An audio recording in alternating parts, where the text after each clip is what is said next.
পিঠা তৈরি করতে তো প্রথম উপকরণই হচ্ছে চালের গুঁড়ো, একদমই আতপ চালের গুঁড়ো। আমরা কতটুকু নিয়েছি? আমি এখানে পরিমাণ মতো নিয়েছি হচ্ছে গিয়ে 1 কাপ আর আধা কাপ এখানে, আর একটা ডিম, এখানে হচ্ছে গিয়ে গুড়, খেজুরের গুড়, এটা হচ্ছে ঘি, আর এটা হচ্ছে নারকেল কোরানো, আর এটা তো তিল, আর এইটা হচ্ছে গিয়ে খেজুরের রস, এই রসে আবার শিরা হবে সেজন্য এই রস, আর এটা পানি। আচ্ছা, খেজুরের রসটা বোধহয় একটু জাল দিয়ে নিতে হবে। হ্যাঁ, ঠিক আছে, আমরা তাহলে এবার রান্না বান্নাতে চলে যাই। ঠিক আছে, প্রথমেই আমি মাখিয়ে নিব, তারপরে কিছুক্ষণ এটা একটু রেস্টে থাকবে।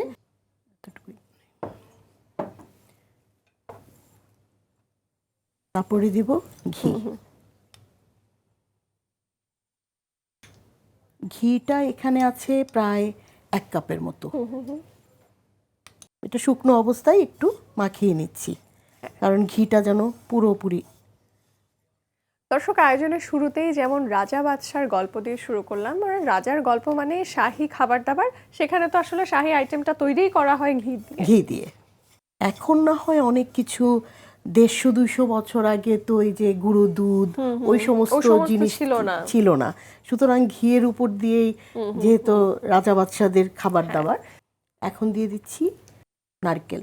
নারকেলটা হচ্ছে গিয়ে ইচ্ছে মতো, যে যতটুকু পছন্দ করবে ততটুকু নারকেল দিবে, আবার নারকেল স্কিপও করা যায়, এটা হচ্ছে যার যার অনেকের টেস্টের উপর। যেমন আমরা দেখি চিতই পিঠায় অনেকে নারকেল ব্যবহার করেন, অনেকে করেন না। ডিম দিব, একটু ফ্লাপি যেন হয়, আর ভিতরে যেন একটু জুসটা ঢুকে আর কি, যেহেতু শিরার মধ্যে, আর ফ্লাপি না হলে তো জুসটা ওইভাবে চায় না। আর চালের গুঁড়া তো এমনিতেও একটু স্টিকি। এখানে মোটামুটি আমরা আধা, অর্ধেক ডিমের অর্ধেকটা আমরা দিলাম। তারপরে যদি লাগে যদি তাহলে নিব, না হলে নিব না। যে কোনো পিঠা আসলে খুবই যত্ন নিয়ে বানাতে হয়, কারণ এখন না হয় আমাদের মানে গ্লোবালাইজেশনের যুগে বিগত কয়েক দশক ধরে আমরা ডেজার্ট আইটেমে কেক সহ কেক, পেস্ট্রি, পুডিং, নানান ধরনের ডেজার্ট আইটেম পাই, কিন্তু ট্র্যাডিশনাল বাংলায় আমাদের কাছে কিন্তু মিষ্টান্ন বা মিষ্টি জাতীয় যে কোনো আইটেম বলতে রসগোল্লা, সন্দেশের পাশাপাশি থাকতো পিঠা। আর এই শীতের সময় কাঁথা কম্বল জড়িয়ে ভোরবেলা, সকালটাও অনেকে শুরু করেন চিতই পিঠা, ভাপা পিঠা দিয়ে, আবার সন্ধ্যাবেলার আয়োজন মানেই কিন্তু দারুণ দারুণ স্বাদের পিঠা। আজকে আমরা যে পিঠাটা তৈরি করছি দর্শক, সেই পিঠার অন্যতম গুরুত্বপূর্ণ দুটো উপকরণ হচ্ছে খেজুরের রস, যেটা একটু জাল দিয়ে নেওয়া হয়েছে, আর খেজুরের গুড়। আজকাল কিন্তু খাঁটি গুড় পাওয়া খুবই কষ্টসাধ্য, এবং যেটা দেখা যায় আজকাল মানুষ নানান কারণে প্রফেশন সুইচ করছেন, আমরা লোকাল এলাকায় কিন্তু সেভাবে গাছই পাই না। তো থ্যাংক ইউ সো মাচ আপু, আপনি মানে এই কষ্টসাধ্য কাজটা সাধন করেছেন, একদম খাঁটি রস এবং গুড়টা সংগ্রহ করে নিয়ে এসেছেন। প্রথম ধাপে আমরা কি করছি, যে আমি এখন তিলটা হালকা রোস্ট করে নেব। সাদা তিলের ব্যবহার আজকে যেমন আমরা পিঠায় দেখি, আমরা নানান ধরনের বিদেশি খাবারেও দেখি একটু সাদা তিল ছড়িয়ে দেওয়া, কারণ তিলে প্রচুর পরিমাণে ক্যালসিয়াম আছে। তিল যখন আমরা রোস্ট করি আপনি একটা ফ্লেভার পাচ্ছেন না, অনেক বেশি ফ্লেভার চলে আসে। অফ করে দিব। হ্যাঁ, অফ করে দেন, আমি এখনই ঢেলে দিব, কারণ এটা ইয়ে হয়ে গেছে। আচ্ছা, এইটার মধ্যেই আমি এখন একটু শিরাটা করে ফেলি। হ্যাঁ, আমি প্যানে দেওয়ার আগে একটু হাতে নিয়ে দেখতে চাই। আমি ছোটবেলায় হারিয়ে গেছি দর্শক, সুন্দর ঘ্রাণ, স্ট্রং ঘ্রাণ, চেনা ঘ্রাণ। আজকাল ঢাকা শহরে অনেক বাচ্চারাই কিন্তু এগুলো থেকে বঞ্চিত।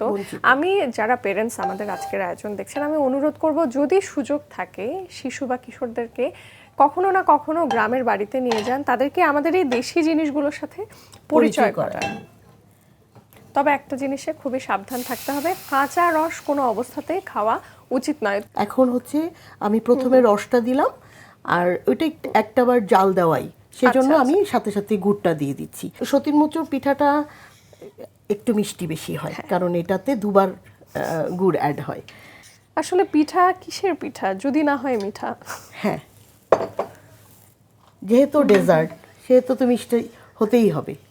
রস আর গুড় মিলিয়ে একটা সুন্দর একটা ফ্লেভার আসে। গ্রামের দিকে দেখতাম আপু যে চারকোনা বড় বড় কড়াই এক এক জায়গায় এক এক কথা বলে, আমাদের ওদিকে তাফাল বলে, সেটার মধ্যে হচ্ছে রসটা জাল দিয়ে দিয়ে গুড় করা হতো এবং স্পেসিফিক ভাবে রস, ঘন রস কিছুটা আলাদা করে ওই খেজুরের কোনো একটা ডগা দিয়ে বারবার বারবার বারবার করে ঘষে ঘষে ঘষে ঘষে বীজ গুড়টা তৈরি করা হতো, তারপরে সাধারণ গুড়ের সাথে মিশিয়ে হয়ে যেত পাটালি।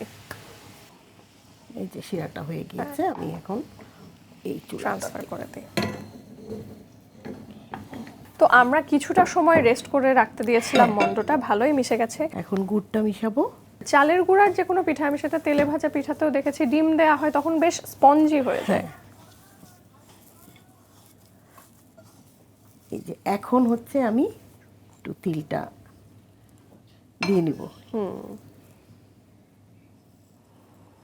ঘির ঘ্রাণ, খেজুরের রসের ঘ্রাণ এবং খেজুরের গুড়ের ঘ্রাণ, তার সাথে রোস্টেড তিল। এই যে তিল দেওয়ার ফলে কিন্তু ডোটা একটু এলোমেলো হয়ে গিয়েছে। তো এটাকে আমি শেপ করব, শেপ করে যখন আমি আবার তিলে গড়াবো তখন পিঠাটার সৌন্দর্য আরো বেড়ে যাবে। আমরা মোটা একটুখানি কাবাবের মতন শেপ দিয়েছি, আর সত্যিই তো আপু মাঝখানে এই যে জাস্ট আঙুল দিয়ে ট্যাপ করার কারণে কিন্তু সুন্দর লাগছে অনেকটাই। এবার একটু হালকা আমি তেল দিয়ে দিচ্ছি। মোটামুটি দুই পিঠার দুটো পাশে যেহেতু প্রপারলি ফ্রাই হতে হবে, ভেতরে যেন জুসি ভাবটাও থাকে, আমরা মোটামুটি একটু বেশি তেলে নিয়েছি, কারণ এগুলো তো রোজকার খাবার নয়। আবার একটু ঘি দিয়ে দেব। পিঠা আমরা বরাবরই 8 থেকে 80 সবাই ভালোবাসি। পিঠা এমন একটা খাবার যার সাথে আমাদের ছোটবেলাকার যেমন নস্টালজিয়া রয়েছে, সাথে মিশে রয়েছে আমাদের বাঙালি খাবার দাবারের ঐতিহ্য।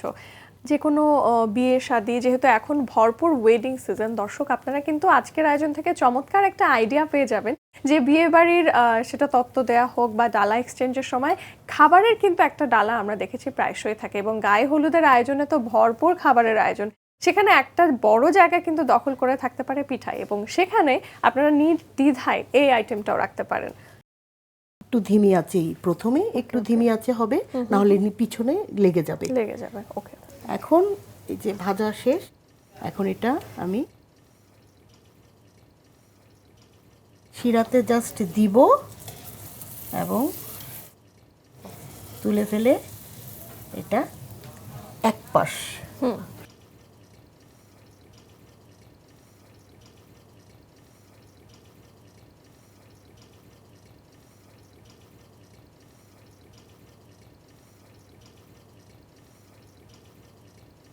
এখন একটু তিল ছিটিয়ে দিচ্ছি উপরে।